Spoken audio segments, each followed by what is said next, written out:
Hey, I'm back. Like I said I would be.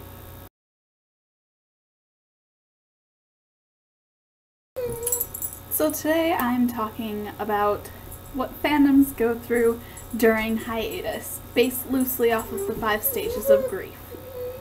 Right after I let my dog outside. So anyways, after a season ends, there's this waiting period. And it's not even just a season, it could be after a movie ends, like with the Lord of the Rings movies and the Hobbit movies. Or it could be after a book ends and you have to wait another year for the next book in the series, or the next show in the series, and another 2 years for the next movie in the series.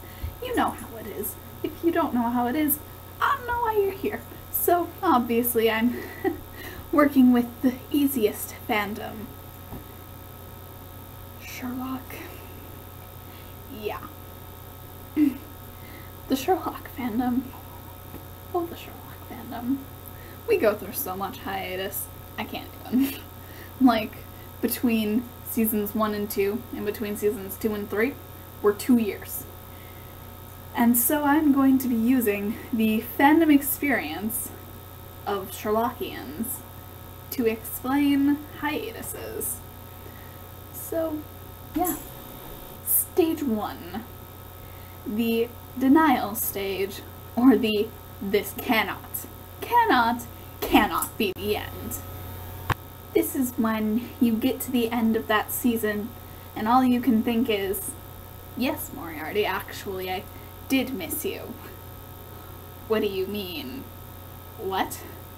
What? It's not over. Come on. Come on. This is just a commercial break, right? There is more, right? Okay. Okay. Yeah, this lasts about however long it takes you to get through the Tumblr tag of Season 3, Episode 3 of Sherlock, and you're like, it was the end. We're all screwed. Stage 2. The anger stage, or as I like to call it, Moffat. Yeah, we blame Moffat for everything because he is the show's creator, and no one's gonna blame Gaddis. I'm not exactly sure why. That's just kind of how it works. So, anyways, after a season ends and we realize that it's really over, we go through this period of being extremely angry with the writer, whether it's Moffat or if it's for a book series, so that author, or we get angry. And it's like, it's obviously your fault that we're not getting this any sooner. Which, I mean, you have to think, books don't write themselves, and every Sherlock episode, it's pretty long, so you know, it's reasonable, and you either learn that it's reasonable, or you don't.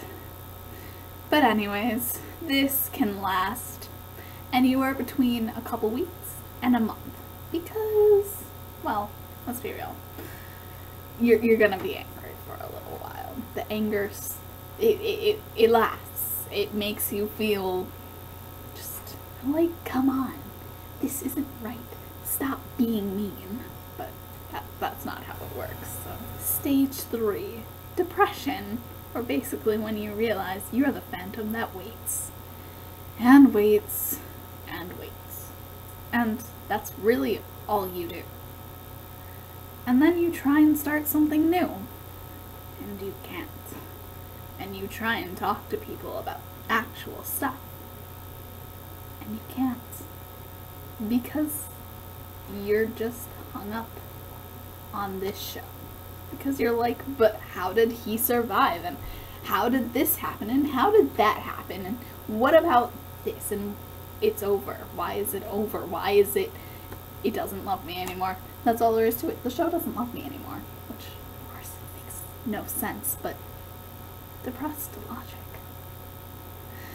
And duration, usually about a week to 2 weeks. I mean, depending on how long your attention span is and whether or not you're going to be able to successfully start anything new when you're still so sad about something ending.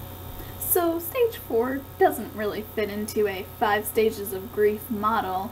It's just kind of the black hole, the dark feels. It's when you've crawled into your hole so deep that all you do is read fan fiction, watch fan videos, go on Tumblr, and discover ships that you didn't even know existed and start to ship them.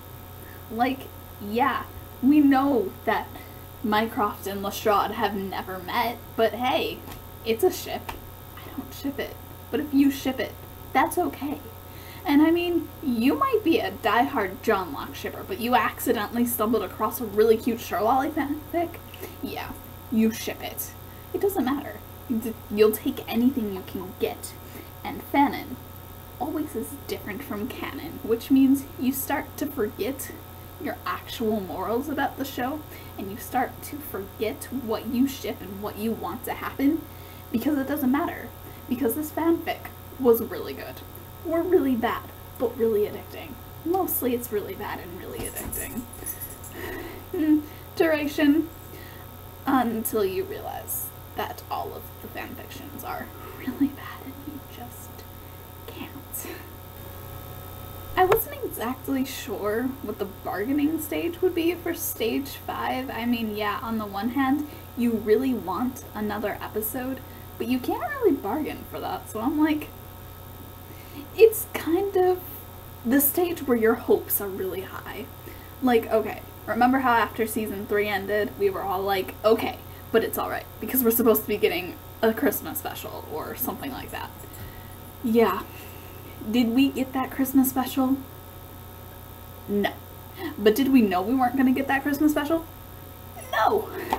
But, you know, we thought so. And what did I say? Seasons 4 and 5 are all planned out, so you're going to get that.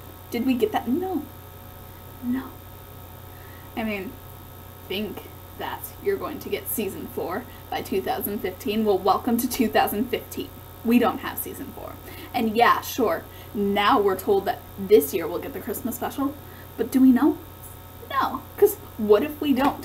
What if everyone's just lying? So what, we have to wait another 2 years for another episode? Is the fandom not good enough? So of course, you risk slipping right back into Anchor. But for the most part, your hopes stay pretty high, and you're like, but this time they might not be lying. This time we might really, this time, it has yet to be that time. I really hope we get that Christmas special this year. So that brings us to stage 6, acceptance. And by acceptance, I mean whatever, I'll just meme it. And, you know, so you go back to the end of season 2, and you make random jokes about the Reichenbach fall, because even though it's too soon for most people, you think that it's okay to be funny about it. It's not okay, but you do it anyways. And, you know, even though it still completely crushes you that you're gonna have to wait so long for another episode, you've gotten so used to it. Like, at this point, what's even the purpose? So, there you have it. The overall fandom stages of a hiatus, and I'm not really sure how this looked or turned out or anything like that, but I didn't say as much as I did in my first video. Yeah, so to my audience of none, unless people actually did watch my first video, which I totally doubt. I don't know. I haven't actually, like, checked it, but whatever. If you feel most of these steps, you could, like, click a thumbs up or something if you're actually watching this. Audience of none. Yeah. And if you feel so obligated to subscribe, I make these videos hopefully every Monday. And yeah, that's what's up. Sentence I'm not gonna say again because it doesn't sound right coming out of my mouth. Yeah, anyways, bye.